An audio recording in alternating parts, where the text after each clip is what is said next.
बच्चों, आप जान चुके हैं कोशिका हमारे शरीर की रचनात्मक और क्रियात्मक इकाई है।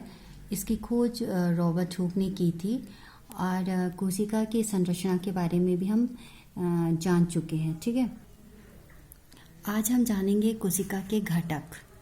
घटक कहने का मतलब है कि इसमें और कौन कौन से अंगक पाए जाते हैं। ठीक है, पहले हमें ये पता नहीं था क्योंकि ये साधारण आंखों से हम नहीं देख सकते।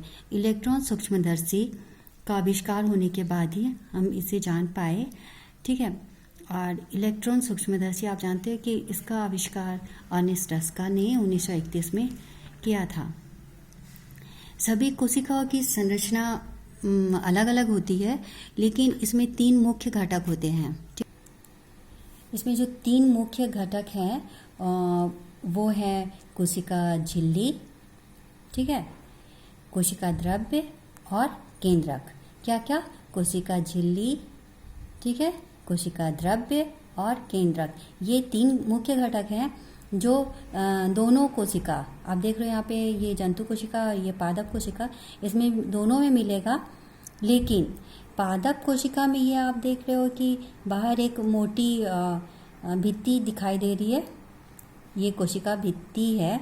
ठीक है, लेकिन इसमें एक पतली परत भी होती है।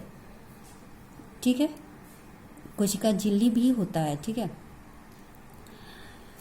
ये क्या करता है, इसका कार्य क्या है कोशिका झिल्ली का?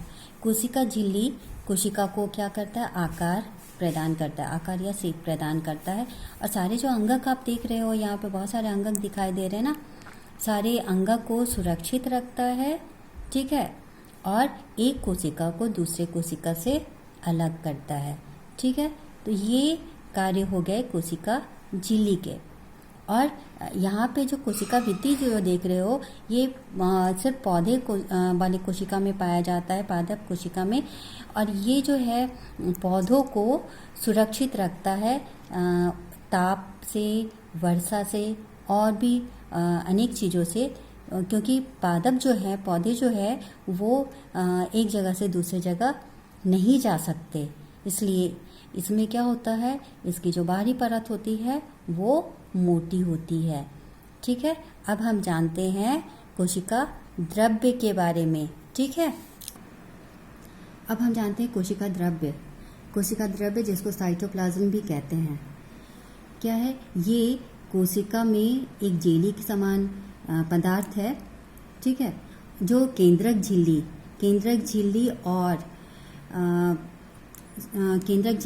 और कोशिका झिल्ली के बीच में रहता है।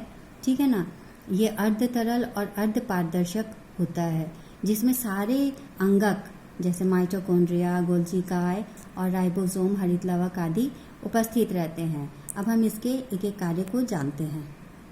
यहाँ आप देख रहे हो कि जो ये है केंद्रक और कोशिका झिल्ली के बीच में जो तरल पदार्थ है आपको दिखाई दे रहा है, वो है कोशिका द्रव्य। ठीक है, इसमें आप देख रहे हो कौन कौन सा चीज़ है? गोल्जी काय, ठीक है, अंतःप्रदबी जालिका, केंद्रिका, केंद्रक और माइटोकॉन्ड्रिया। ये सारे जो अंगक है, इनके कार्य भी अलग अलग है। जैसे माइटोकॉन्ड्रिया क्या है? माइटोकॉन्ड्रिया ऊर्जा उत्पन्न करता है, इसीलिए इसको क्या कहते हैं? Power house of the cell, यानी कि ऊर्जा गृह, पावर हाउस कहते हैं। ठीक है, केंद्रक जो है सारे कोशिका में जो भी कार्य होता है, सारे कार्यों का नियंत्रण केंद्रक ही करता है। अंतःप्रदबी जालिका, इसको एंडोप्लाज्मिक रेटिकुलम भी बोलते हैं। ठीक है, और ये इसका जो कार्य है वो संग्रहण का है, परिवहन का है। ठीक है, और प्रोटीन संश्लेषण में भी सहायता करता है। फिर है गोल्जी काय या गोल्जी बॉडी, जो रासायनिक तत्वों का, रासायनिक पदार्थों का संश्लेषण करता है। ठीक है, और जैसे कि एंजाइम या हार्मोन का भी सिक्रीशन करता है। इसमें आप रितिका और रसानी भी देख रहे हो। ठीक है, अब हम जानेंगे केंद्रक के बारे में। आप जानते हो कि जो कोशिका है उसमें केंद्रक जो होता है वो उसका सजीव संगठक है, और सारे कार्य जो होते हैं उसका नियंत्रण भी यही करता है। क्या होता है कि जंतु कोशिका में जो केंद्रक है वो एकदम बीच में होता है, मध्य में होता है, ठीक है। लेकिन पादप कोशिका में ये थोड़ा हटके होगा, किनारे होगा, ये हम आगे जाके अंतर में देखेंगे, ठीक है। और इसका साइज जो होता है पूरा गोलाकार होता है, ठीक है। जैसे कि आप देख रहे हो केंद्रक, ठीक है, केंद्रक दिखाई दे रहा है। यहाँ पे देखो केंद्रक रंध्र है, ये धागे के समान संरचना है, वो गुणसूत्र है, और ये है छोटा सा गोल देख रहे हो वो केंद्रिका है। यहाँ जो ये जो झिल्ली होता है वो भी क्या होता है, दोहरी झिल्ली होता है, और ये भी सरंध्र होता है, यानी कि इसमें बारीक पोर्स होते हैं या रंध्र होते हैं, ठीक है। और फिर ये जो गुणसूत्र और धागे की समान संरचना देख रहे हो, ये क्या है, ये आनुवंशिक गुणों का वाहक है, यानी माता पिता के गुणों को उनके बच्चों तक ले जाता है, ठीक है। हम जानते हैं कि प्राय एक कोशिका में प्राय एक ही केंद्रक होता है, लेकिन बहुत सारे जीव ऐसे भी हैं जिसमें एक से अधिक केंद्रक पाए जाते हैं, ठीक है। जैसे पैरामीशियम की कोशिका में 2 केंद्रक होता है, ठीक है। राइजोपस में अनेक केंद्रक पाए जाते हैं, और जो स्तनधारी जैसे हम मानव, उसके लाल रक्त कण में यानी कि आरबीसी में केंद्रक क्या होता है, अनुपस्थित होता है, नहीं होता है। लेकिन ऊंट जो है वो स्तनधारी होने के बावजूद उसके लाल रक्त कण में केंद्रक उपस्थित होता है।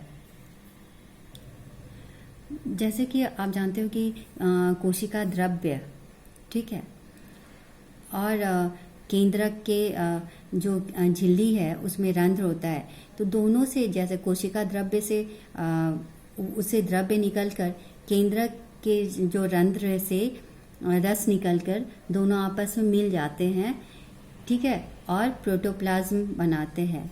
यानी कि केंद्रक से रस निकलेगा, ठीक है, और कोशिका द्रव्य दोनों मिलके क्या बनाएंगे, प्रोटोप्लाज्म या जीव द्रव्य बनाएंगे, जो जीवन का भौतिक आधार होता है, ठीक है।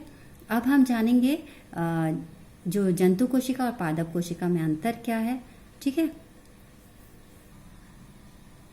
जैसे कि आप यहाँ पे देख रहे हो, ये जंतु कोशिका है और ये पादप कोशिका है। ये देखने से ही अलग अलग दिखाई दे रहा है ना। यहाँ पे आप देख रहे हो कोशिका झिल्ली है, और यहाँ पे कोशिका भित्ति है। यहाँ पे आप केंद्रक देख रहे हो साइड में है, ठीक है, और यहाँ पूरे तरफ बीच में है, ठीक है ना। और यहाँ और क्या क्या अंतर दिखाई दे रहा है आपको, यहाँ बहुत सारे जैसे रीतिका है, ये छोटी है, और यहाँ जो रीतिका है वो बड़ी है ना, ठीक है। और बहुत सारे अंतर हैं, जैसे हरित लावक पौधे कोशिका में प्रेजेंट है और इसमें नहीं है। तो इसको हम विस्तार से अगले क्लास में नेक्स्ट वीडियो में जानेंगे, ठीक है।